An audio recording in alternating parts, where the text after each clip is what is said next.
ti e përgjigja e duas së dikujt. Prindërit e tu ju lutën Allahut për një fëmijë dhe Allahu të solli ty në jetën e tyre.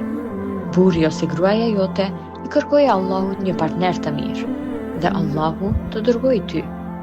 Miku yt kishte nevojë për një shok apo shoqe të sinqertë dhe Allahu të vendosi në jetën e tij apo saj. Ka ditë kur mund të mos ndihesh e rëndësishme, ndoshta ndihesh e harruar ose e padobishme, por mos harro, ti je duaja e dikujt që është bërë realitet. Allahu nuk të vendosi rastësisht në jetën e njerëzve.